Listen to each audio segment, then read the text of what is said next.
I didn't miss the signs. I just didn't want to believe them. By the time I noticed the signs clearly, I had already learned how to explain them away.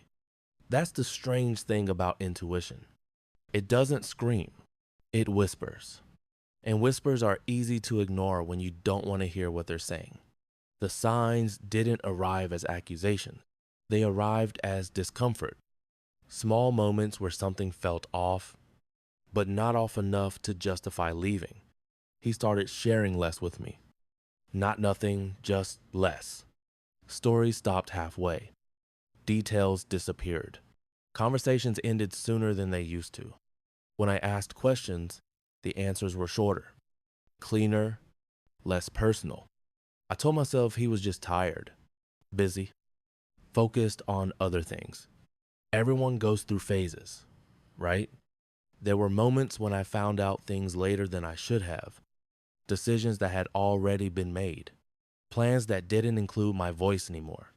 I smiled when I heard about them, acted unbothered, nodded like this was normal.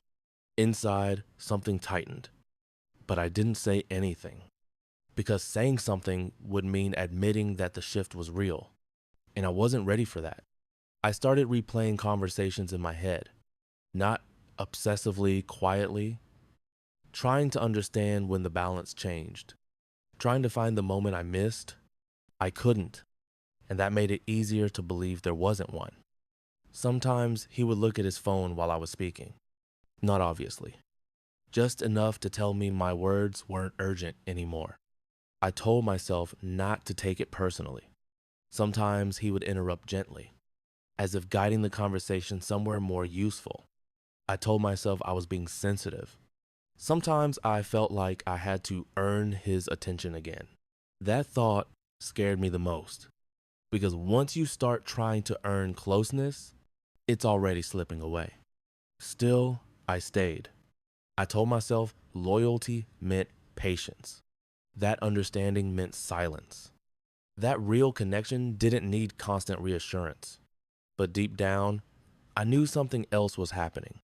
I wasn't being pushed away. I was being slowly repositioned from equal to optional, from someone who mattered to someone who was convenient. I noticed how careful I had become, careful with my words, careful with my reactions, careful not to say the wrong thing and lose whatever closeness remained. That wasn't trust anymore. That was fear.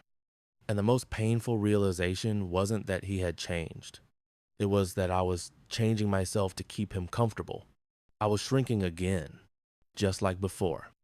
Just like I promised myself I wouldn't.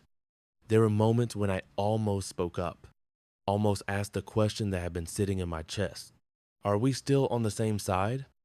But every time, I stopped. Because what if the answer was no? As long as I didn't ask, I could pretend the distance was temporary. That hope kept me there longer than I should have stayed. And by the time I finally understood what all the signs were pointing to, I had already ignored them too many times. Not because I didn't see them, but because I wasn't ready to accept what they meant. I didn't miss the signs. I just chose comfort over truth.